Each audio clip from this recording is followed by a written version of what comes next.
Hello and welcome to PBCJ Presents, our weekly current affairs discussion series. It is here that we take a deep dive into matters affecting Jamaica, land we love. I am Maya Chung.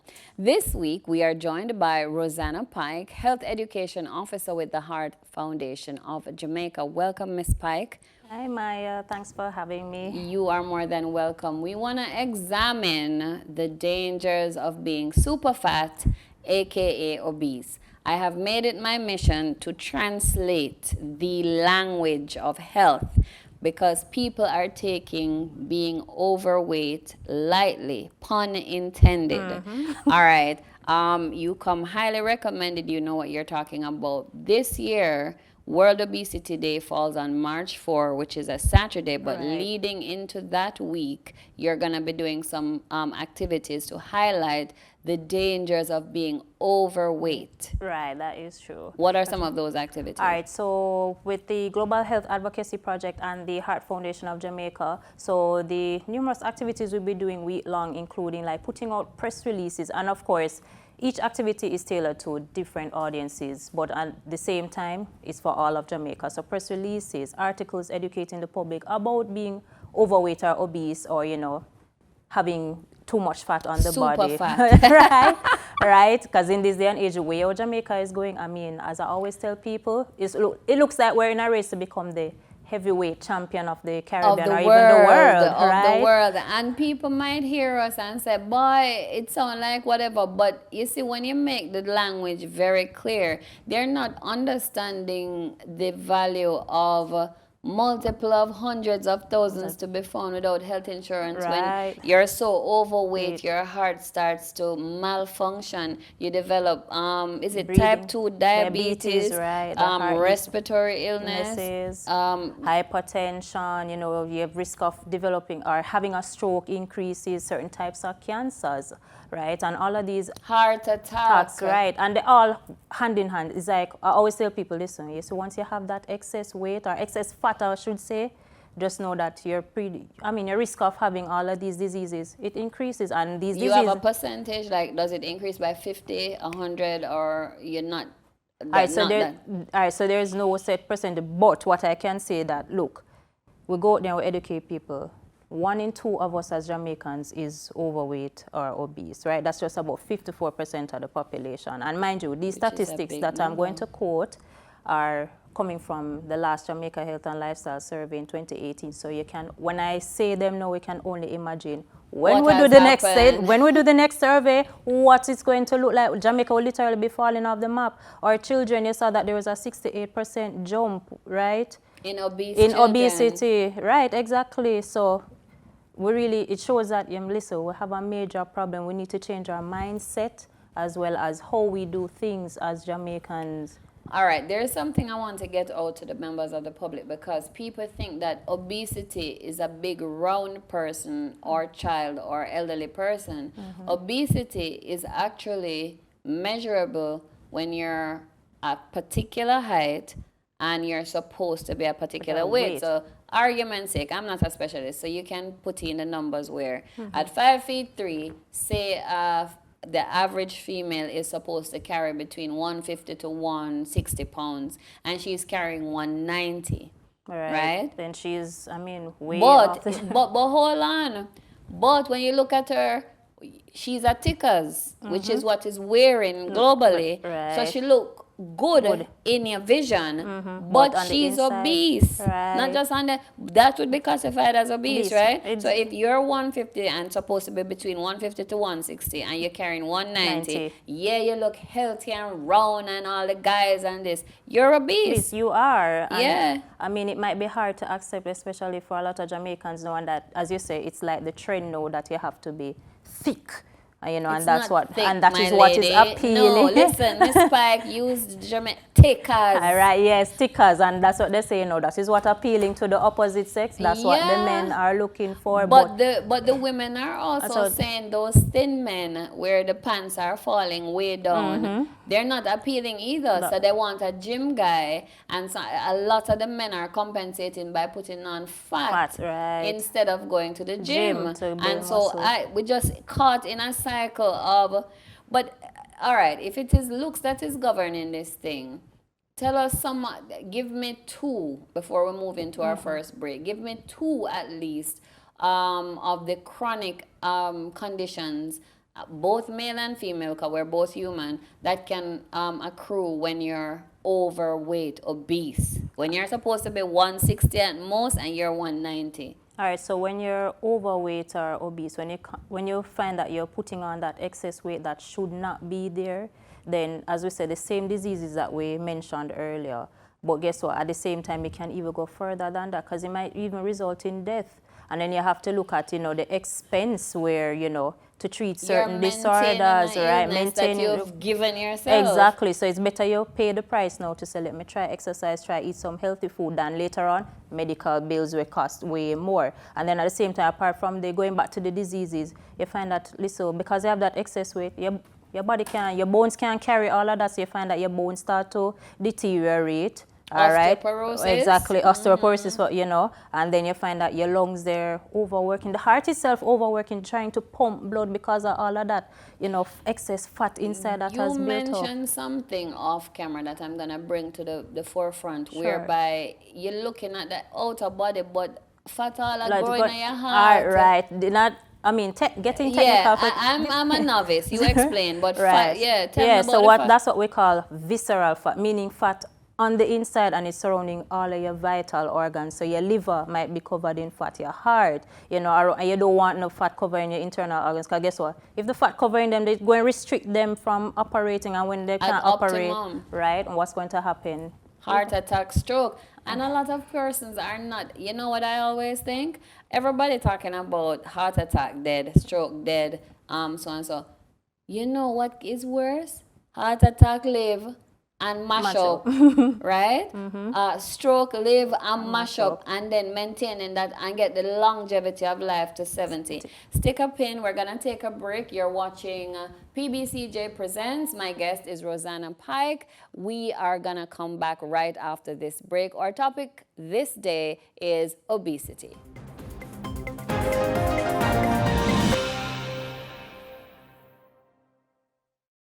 Welcome back to PBCJ Presents. We are with Ms. Rosana Pike, Health Education Officer with the Heart Foundation of Jamaica. The topic on PBCJ Presents is obesity, or being super fat. Now, super fat is observed on March 4 around the world. What is the global theme this year? All right, so the theme this year is changing perspectives. Let's talk about obesity. And people, Miss Pike look like that because the two of us agree that it is a bit highfalutin and hard to get through to people already. And we're not knocking anybody's topic. So let me repeat it. Changing perspectives. Let's talk about obesity. People are not even knowing that they look good at 190 on the outside, but you're obese and you're killing yourself on the inside. You spoke to me about numbers. You said some 54% in 2018. Moving forward, you said, Maya, can you imagine when we run the next survey at 28? I don't want to imagine, because during COVID, people just sit down and just ha, ha, ha, ha, ha, ha. So, all right, amongst the most vulnerable populace, who are they? Because the HFJ and other persons, stakeholders, are finding that the most vulnerable, who can't afford to give themselves medical care, are the ones in this bracket. Right. Who are these people? Who are these vulnerable people? Right, so you find that some of the most vulnerable populations include our women, because when you look at the statistics, you find that the rates in the women are higher than the men. And then you find that even in the elderly, they are some of those persons who fall within that bracket, because I remember going through some charts from that same health and lifestyle survey, and when we discovered the rates of obesity in elderly persons, we're like, we know it's inevitable, because as you get older, you there's some stunting, so you shrink and the weight might, but just to see how it jumps, or like, it sounds off an alarm. And then what we want to persons to know, especially those living in what we call the volatile areas, or with a low socioeconomic background, like, listen, do something before something do you right? Because remember, like, all of these sugary drinks that we say it's cheaper, it's more convenient, but at the same time, what is it doing for you? Because remember, for drinking just one sugary drink a day, it increases your chance of being overweight or obese as an adult by 27%. And who worse? Our children, by 55%, it increases it for them. And if we're already having like concerning, rates of obesity in our young children, what's going to happen to them later? We're going to have them coming up now with the diabetes, the hypertension. I get the impression, anecdotally, by walking in the street, I hear it from elderly people. I hear it from, not from little kids, I hear it from, say, like 20s to the very elderly. Boy, I can't afford to lose any weight, When you hear that sentence, and it is at the hairdresser, at the bus park, at the barber, and yet they're not aware, there's no, I can't afford to lose any weight because I'm underweight and it is healthy for me to be X and Y and it's not compromising. There's just this, why may I have to eat some food because I can't afford. You hear that, just like that's when we say you don't want to drop down and you hear pain, you have to drop and hear both. It's true. Don't give me too many jokes. I laugh easily, but it's not funny, right? What are some of the things that you think would make a greater impact? Because this is not new because of COVID or anything like that. Obesity is a problem globally, and it is especially a problem, as you said, where there are cheaper foods with a lot of starch that bloat the body. What do you think and your team would make it kind of punch home? Right. Boy, if the guy only want me because I'm 190, dog, my supper, if I go down to 180, even 80, and that's not even to look like, they put a misconception that, hey, if I go down now, I'm going to look like, yeah, my man, I got left me, you don't know my girl, Rosana, say, them I got take my man. But what I want Jamaicans to know, like, listen, like, as we say, we need to, as the theme say, change your perspective, change your mindset, change your outlook on things. It's easier said than done. Right. So you might be looking good on the outside, so all right, I'm thick, I'm look healthy and everything, but on the inside, you might literally be killing yourself. But Rosana, what is happening to both the males and the females is that they're fat on the outside, and in the parts that they want to be fat, you have a big old stomach that does not look attractive. And funny enough, that's the hardest plate to get rid of it on both sexes, isn't it? Right. So when you're bulking up on the, the foods that are heavily processed and laden with the sugar, the salt and the fat, you have to take, we're not saying drop everything right away, but, take times, baby steps to actually, gradual reduction or, limiting how you eat. I don't think it's only at the community level. I think that the individual, it's not just individual. I think the state has to get involved because you have to give options then to say, well, all right, we've been saying change your perspective, but if I can't afford a vegan meal that is perfectly gluten-free, I have to eat something. Right. One of your directors caught me with some junk food before our interview, and she nearly had my head, and she's right. But I was hungry, and I didn't have any money, and I'm not ashamed, okay? I'm not ashamed. Where do we start at the state level? Are there any talks between HFJ and the state as it relates to this? So that's where the whole, policy, healthy food policies come in to help regulate the environment, like shaping the Jamaican food environment on a whole to something that is, holistic, or, it's better and wholesome for persons. Because listen, if we have the market that is saturated with foods that are high in these added sugars, the salt and the fat that are slowly but surely, eating away at our health, then if we can put in policies to say, hey, one side is with the food and beverage manufacturers, another looks at probably like the school environment. What do we feed our kids in the school? How can we, revamp the food, the school food environment? Say, all right, what do the vendors sell? All right, here what? Let's try to work with you guys to say, offer healthier alternatives, work with the school canteens, so see what are they cooking in the schools that are, preparing and serving to the children. Say, try to make it a little more, still keep it kid friendly, but at the same time healthy and nutritious for them. And then at the same time, look at other ways that we can, work with like other sectors of society and other ministries to, you know, help. And that policy is still being worked on. Right. So all of there are, I can give you a whole barrage of policies that we want to enact, but we will take a break right there. When we come back, we're going to get a demonstration from Miss Pike of what precisely we are talking about. Stay with us. You're watching PBCJ Presents. The topic is obesity.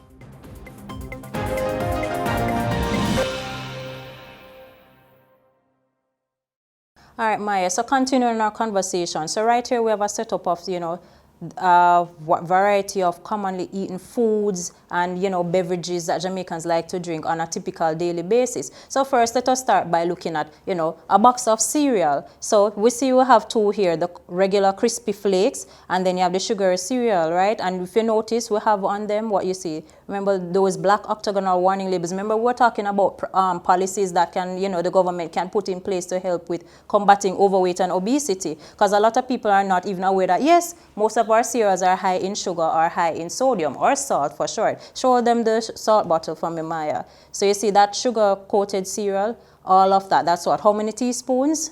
All of 3/4 teaspoons of salt is actually in a box of, you know, sugar-coated cereal. So that's what we're actually putting into our bodies. And people are, when you hear obesity, normally think about, oh, it's just fat alone. But no, the sugar, the salt, all of those add up. All right, tell us how it actually works, because I know that when somebody grabs they stop grabbing the ordinary flakes, they start to get the frosted. I know frosted is a normal word, so I can use it. They start, nobody thinks of the salt. How exactly, you just gave me an equation. This is this amount of salt in it, but there's also the sugar and the rest of stuff. Give me complete the equation. How is it bad? How does it make me obese, or the kids obese? Or all right. So normally people think that, oh, it's just the fat alone from the food that contributes to overweight, obesity. But no, when you look at this box of cereal and you see the amount of salt, now that we know it's 3/4 teaspoons of salt in it, then you have the sugars, because I mean it's coated in some kind of sugar coating, and then the amount of fat that is in there. All three of these now, when combined, I mean, that can lead to your heart attack, because remember, if you're already overweight or obese, the amount of fat that is used in the product, then the amount of salt that is in there, and you know, salt leads to hypertension, and that puts a strain on the heart. Hey, miss, the reason I raise my hand, when you start to break it out like that, you're also talking about the things that you used to color and flavor, right? Because they must have some sort of the coloring, the preservatives, all of that, exactly. So yeah, so when you hear preservatives, then most times it's always something with sodium. So the monosodium glutamate, the sodium bicarbonate, all of that breaks down, you know, into salt, and then the sugar coating is sugar. So all of that combined, you know, excess sugar, when the body can't break it down, when we eat all of that, it turns into fat. So we are not just because a lot of people they just put it in the trolley and they know their favorites. So we're not just taking up a box of cereal. I see on the back, in Jamaica, diabetes causes 12% of deaths, right? And that means the things that are in the cereal, as we begin to outmaneuver our BMI and become obese, we are now setting ourselves up for risk of diabetes, the heart disease, the high blood pressure, some types of cancer, and, you know, ultimately it can lead to death if we don't pay attention to it and, you know, try to do certain things to alleviate or, you know, take precautionary measures. It sounds evil, but if it was that would be good. When you have living with diabetes with multiple millions of dollars in spend, because okay, you're not, depending on your age, and especially as a child, you're not necessarily gonna die. Right. So talk to us about the cost. Because some people will say, all right, them have heart attack, the funeral costs a lot of money and so on. But if you are diagnosed with something you brought onto yourself at 20 and you get another 40 years, what kind of mathematics and money we're talking about? All right, so I'm glad that you mentioned that, Maya, because really and truly there's something that we call an NCD investment case. Simply put, you see, if we don't make the investment in our health and our bodies right now, right, so spend the money, sacrifice to say, let me try to eat healthy, you know, whatever foods, you know, and abide by portion guides, you know, so maximize on your fruits and your vegetables, no matter how expensive they might be. I mean, we can't escape that. I'm not smiling for the expense. I'm right? not smiling for thinking Yeah, of for Jamaicans thinking about portions, right? I don't think we think about that, right? So when you know, invest in, you know, making those healthy choices and buying the healthier products, then guess what? It's an investment on your health. So what? Less medical expenses later on. So you don't have to worry about, oh, pressure tablets or sugar tablets, the strips and the machine to actually monitor all of that. The, you know, frequent visits or checkups at the doctor, you know, coupled with, you know, if there are any other complications that arise, you know, from that, living from that NCD, that's another medical bill. What define NCD? So NCDs are, you know, non-communicable diseases. So basically these are diseases. They're chronic. They're chronic, and you don't contract them, right? You can't contract them from, you know, another person. They're not contagious. So basically they are lifestyle diseases, you know, brought on by how we eat, you know, our physical activity levels, our behaviors. And basically, we've spoken a lot of high-end stuff like the complications and the machines and so on. It's just a miserable life. Exactly. And nobody wants. Why would you want? It must make you miserable. Exactly. And in this day and age when we are, you know, we're looking at inflation and the cost of living for, you know, we don't want added expenses onto that, you know, make you more miserable. And a miserable life. It sounds terrible. Moving down the line. All right. So yeah, so as you see here, this is something, a favorite for many, what you call it, a Friday fiesta, or what we like to give our children to keep them quiet. So we give ourselves to. You parents want to give ourselves to. Right? So nuggets and fries. And if you see here, this is actually more than the recommended, you know, serving for fries. So actually 12 to 15 sticks is a serving, and this is all of 30 sticks. Because I mean, that's how Jamaicans typically eat. May I say, I just like to keep it real. This wouldn't fill my belly, audience. So Miss Pike is an angel, because I have to be honest. It wouldn't fill my belly. I mean, no, say, in the typical Jamaican world, it wouldn't. But this is 30 sticks. And right, that's 2 servings of fries, actually. And 6 nuggets, I mean, it's 6 nuggets there, and that is actually 1 serving, so that is okay. But then when we we tend to go large on the fries, or we want not the 6-piece, but the 12-piece of nuggets, then we're going overboard. And you see, all of what? 1/4 teaspoon of salt in the 6 nuggets alone. Because remember, you know, the meat itself has naturally occurring sodium, and then we fry it, and then what we do? We pour the salt on it. Exactly. Show me this amount on one of your spoons. Okay, sure. We a lot of people watching might not grasp, even as not for when I have them fancy salt shaker.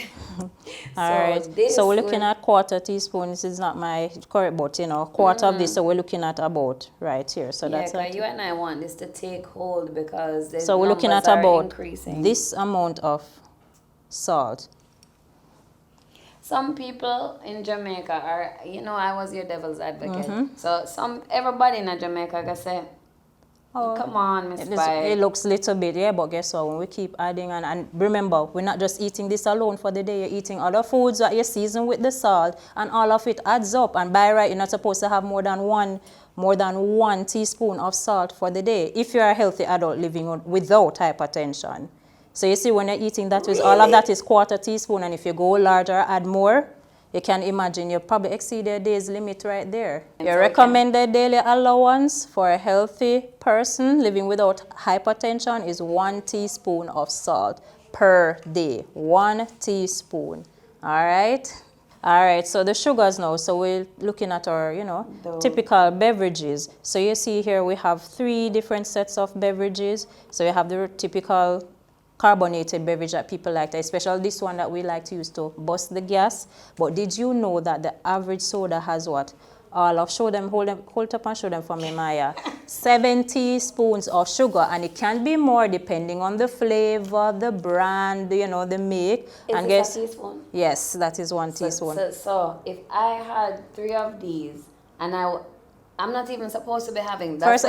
First of all, one of this is exceeding your daily allowance, because as it comes to the sugar now, for a female, for both you and I, we're not supposed to be having more than 6 teaspoons for the day. We're not supposed to be having more than 6 teaspoons for the day, right? So we can, pour, well, let's show them. 6 teaspoons of what you're supposed to have. Okay, so. Right, so we can go and count now. So 1, 2, 3, 4, 5, 6. So that is your actual limit, ladies. So this is your limit for the day. Less than 6 teaspoons. What all do right? I give to my husband? Double this or So less? for men, it's 9. So no more than 9 teaspoons for the day. So this is 6. Right. So just add on 3 more, and that's what I mean. And this is just added sugar. So remember, and these counting the added sugar. Wait, so hold on. Added sugar as in drinks. In drinks, what you use to sweeten your tea, not naturally fruits, right? So this is what we add, to the, at the table when we're mixing our juices, but what we buy at Jamaica. What I say to you, Miss Pike, you're not from here, because this can't sweeten no lemonade, because they will bring a thing to you, But I pick my oranges off the tree, and so on and so forth. This can't sweeten it. Yeah, but guess what? When you pick the natural fruit of the tree and making your juice, you really don't need the added sugar because it has naturally occurring sugar. Just squeeze the tubes of lime or a piece of ginger in it to enhance the flavor and you're good to go, right? You don't need the sugar. And that's the thing, with us Jamaicans, we need to wean ourselves off the sugar. And I want to even point out that for persons who really love this, to bust the gas, I took up a label for myself for 1, and it was even more than the 17 teaspoons. So you can imagine we're trying to ease the gas, as we say, with what? Just pure sugar. 17, it was more than the 17, which is actually 6, which is 11 more. Exactly. And the typical Jamaican is not having one. Exactly, they're having more than one for the day. Sometimes they're not even busting the gas. Them actually just enhance a meal. Yeah, exactly. Yeah. Or they use it to quench their thirst. So some people just don't drink water at all. All right. And even let's look at what we like to give our children. Juice boxes. Boxes. Right. So it's a fave. We pack about 2 in their lunch kits to go to school. And then when they come home, if they're throwing a tantrum and they say, "Oh, mommy, daddy, I'm thirsty," we say, "Okay, we just pull out one out the pack." Because it's easy and convenient for us and we give it to them. But guess what? How much? Show them again for me, Maya. How much sugar is in that? 5 teaspoons, and that is actually the limit for a child up to 18 years for the day. So they shouldn't. This is actually their limit, so they shouldn't be getting more than that. You know what? You need to give me a small bit slice on when they use it. You said tantrum when they're using these things as rewards. Right. If you behave yourself, I'll give you chips and fries. I'll give you a juice box. They are actual rewards. What would you warn the parents? All right, so and warn the kids because the kids are intelligent. So, they will say, "Mommy, but I heard on the TV." Right, because as I said, we were talking around the table, a round table talk. We were saying, with these food ads that is, "Oh, Mommy, I see this on TV. It look like it tastes good. I want it." We have to sometimes not give in to the pressure and stop giving them as rewards as well. One thing I can say, one thing I learned: never give food as a reward. Or even if you're going to use food as a reward, something healthy. You don't want to give them the nuggets and the fries or these juice boxes that are laden with the sugar. Because guess what? You're teaching them to basically practice non-healthy lifestyle habits from an early age, and they're going to grow up thinking that it is okay and it is healthy. Not only that, they're starting earlier. So you're starting from childhood. Exactly. Can you right into adults, and then we wonder why, we have so much of our children growing up being overweight, obese, or with hypertension. Cancerous. Can you imagine the survey that was done in 2017? Over 30,000 of our children between 10 and 19 have high blood pressure already. So you can imagine if they should do another. Yes. From 10 years old, have high blood pressure, 30,000 students, right? And you see what we're starting them off with early, because it's not just the salt alone contributes to the high blood pressure. The sugar has a role in that as well.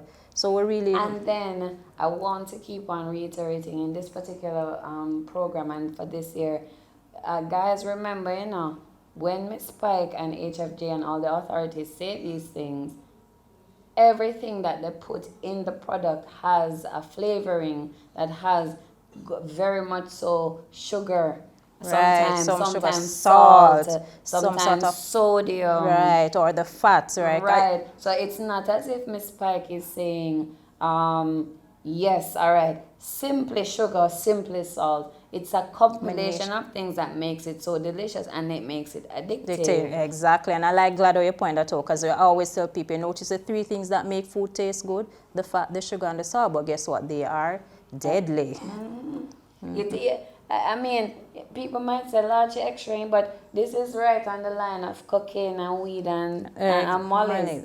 Because people eat for food. That is true. I mean, for a high. Right. They have My 500-pound life as a series. I think those things shouldn't happen because it coming like a glorifying. Exactly. So people turn to food as a coping mechanism, for when they're stressed or depressed. Who are not drinking alcohol, who are just eating. And you can imagine during COVID how much persons actually turn to these type of foods. I mean, there was a survey even done, a study done by UTEC, Van der Rohe, to say that a lot of people, over 80% of the population, found that they gained weight throughout COVID. And why? Because they turned to eating unhealthy food or the packaged food as their homes. Exactly, they were not physically active, nothing at all. So one can only imagine. So I am, imploring the Ministry of Health and Wellness to, ensure that, once we do that next Jamaica Health and Lifestyle Survey, that we ensure that, the statistics from it will really feed it to the public to, open their eyes so to see where we're headed as a nation. All right. What would be different from this to this? All right. So here's just a typical, say for anybody at all, or sometimes people say lower socioeconomic class, but we don't profile or anything. So this is, say, a slice of bread with 6 wings. Say they're barbecue wings, right? And what a lot of people don't know, so I see we have 3 salt bottles there. So the salt bottles showing you how much salt is in the bread and how much salt is in the fries. Of course. I never think salt and bread, bro. Yes. So you see, we're seeing 2 slices of bread is about 1/4 teaspoon of salt, and this is just 1 slice. Is this 1/4 teaspoon? So that's 1 teaspoon. So about 1/4 of that. A quarter of this is in the bread alone. Right. And then the fries now, the wings now. You have 6 barbecue wings, which is also a serving. That's 3/4 teaspoons of salt right there. So almost that entire teaspoon of salt is in the barbecue wings. And this is also something that we like to enjoy as adults, or we also give it to our children. We need to, be mindful of what we're... And the thing, as I said, we can't quote it because we're doing the programs for a purpose. Lower socioeconomic include me too. Maybe put a piece of bread in my bag with a piece of processed cheese, and may have to have it as a little comfort food because to all my work, is either that or I'm gonna drop dead boof right there. So, but when you're looking at it like this, give us a solution, because it's hard for urban people to go outside and pick an orange. Right. So what are some, solutions are practical, so for persons from all socioeconomic profiles, I like to tell people, don't try to think outside the box. Even if you say, all right, I go home, I have, a can of certain meat or beans, to make it healthy, an alternative or healthy or hearty swap, as we would call it. If it's a can of beans, because I can't afford the natural red peas that is dry, to go pressure it or boil it. If it's a can of red beans and it's cheaper for you, you just pour it out into a strainer or a colander. You rinse it,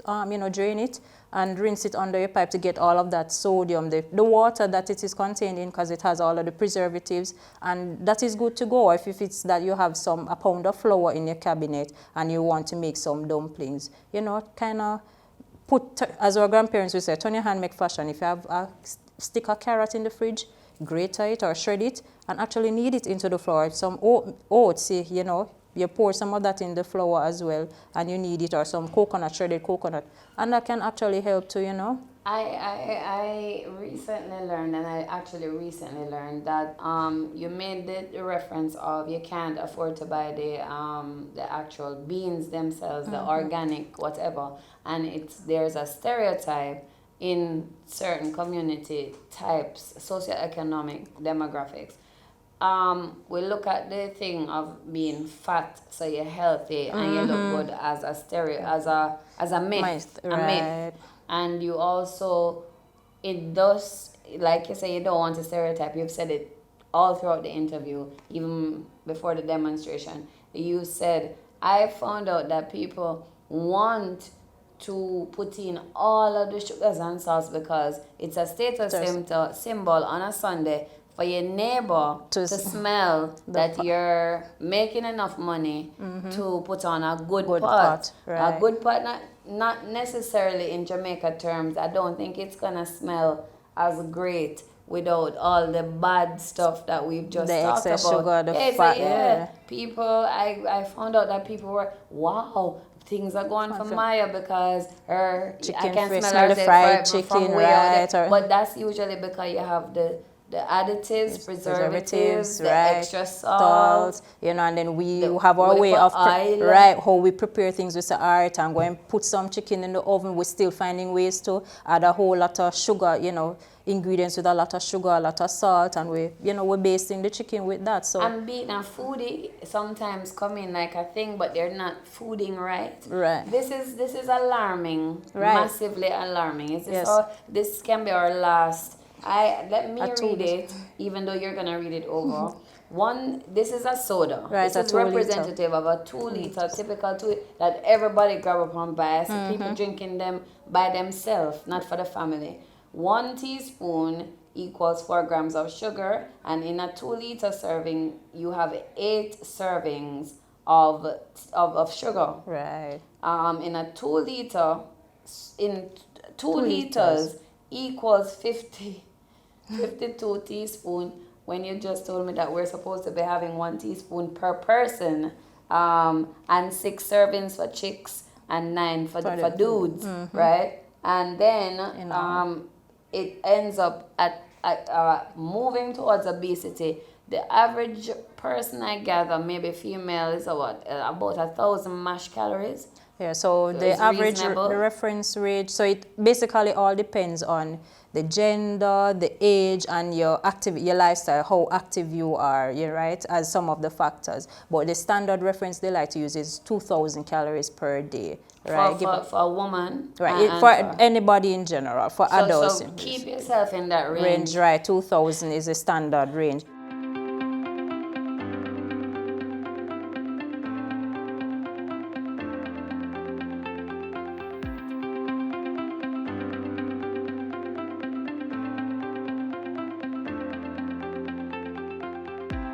So we're talking about chips. We use the word potato, but you're talking about any chips of this kind, in this genre. Any chips, music, and then soda crackers. So tell us about what is happening here. All right, so here these are 2, go-to snacks, whether for adults or children. And as you see on the soda crackers, it has a label that says high in sodium, right? And I mean, soda crackers or saltine crackers, I mean, most of the times, once you pull the packet and you take out 1 cracker, you see it's evident the salt is normally showing, it's smiling at you once you open it, like, hi, I am here. So we know that that's what we're putting in our bodies. And I think 1 entire packet is actually 1 serving, because most times it's about 3 to 4 that comes in it. But then sometimes I know persons who say it's a go-to for them, so they always have it in their handbag on the go, quick and at the desk, right?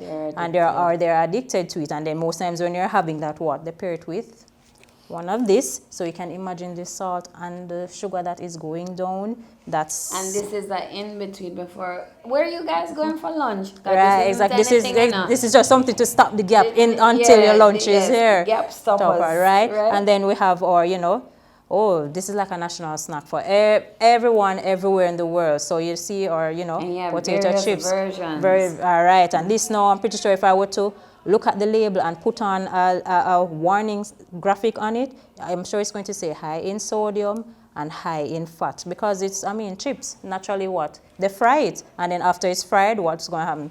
You sprinkle some salt on it to give it the flavor. So that right there again, screaming hypertension, screaming overweight, obesity, screaming heart attack, right? And then we like to eat, as again, putting it in the lunch kit for the kids to go to school, or we just pop one out while we're watching, a movie or a chick flick.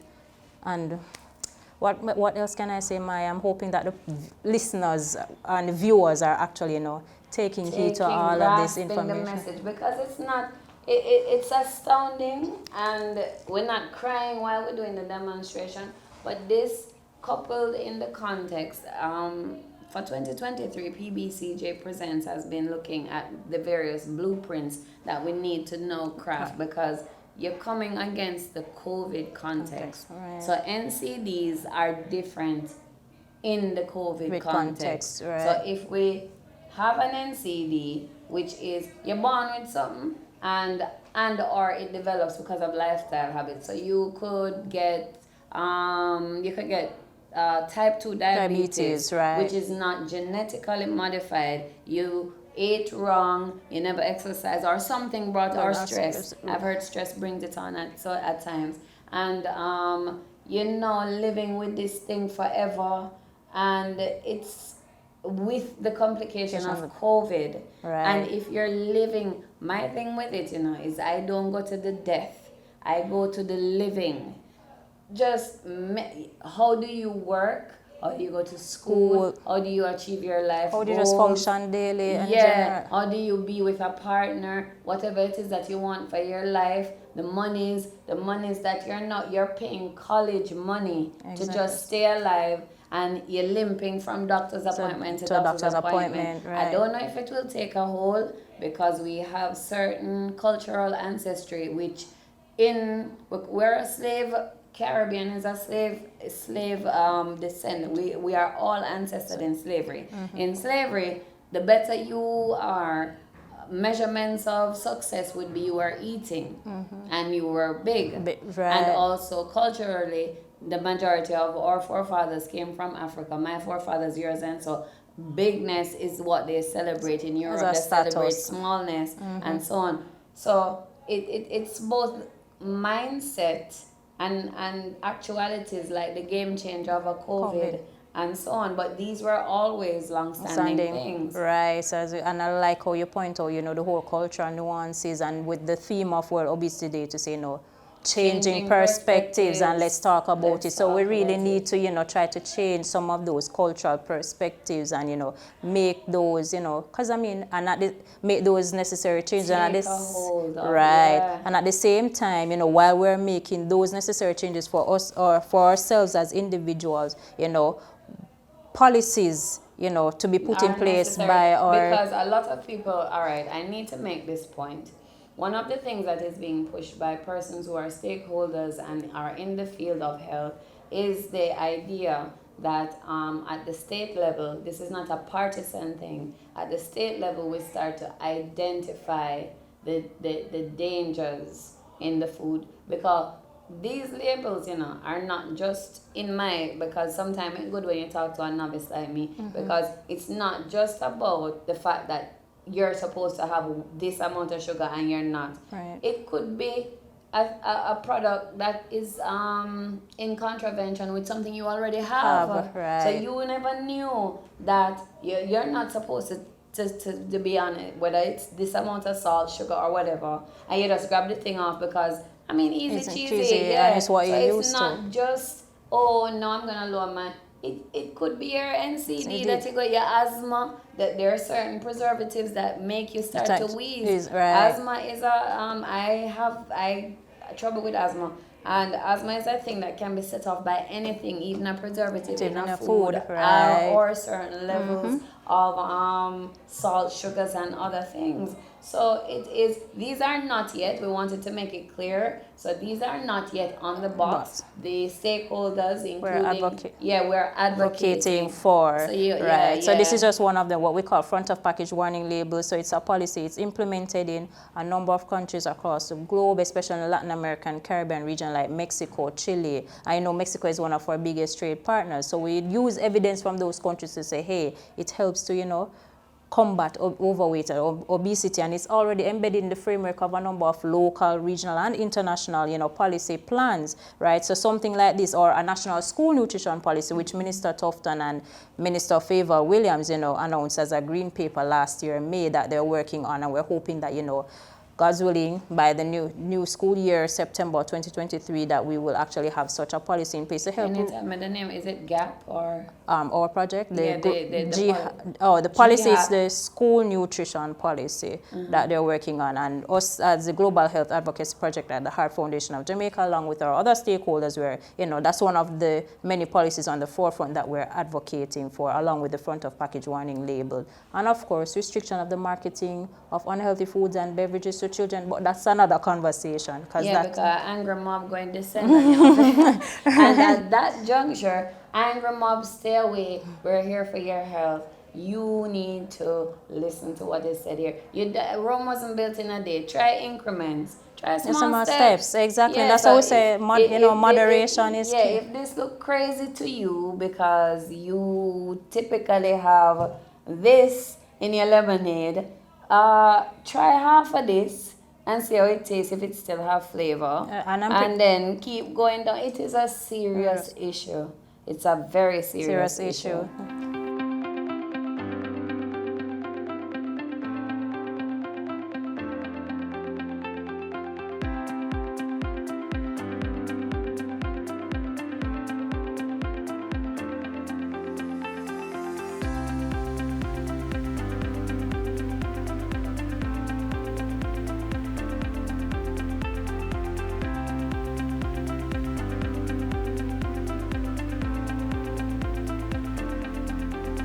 Tomorrow, March 4, is a Global Obesity Day. Obesity can lead to cancer, depression, low self-esteem, as well as eating disorders.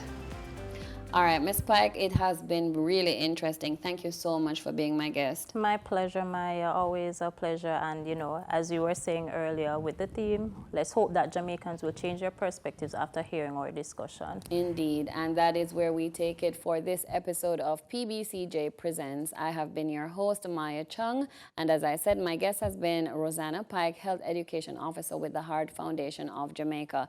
Remember to follow us on our socials. Look for PBCJ Presents on YouTube, TikTok, Twitter, Facebook, Instagram, and email us your feedback at pbcjpresents@pbcjamaica.org. See you next time.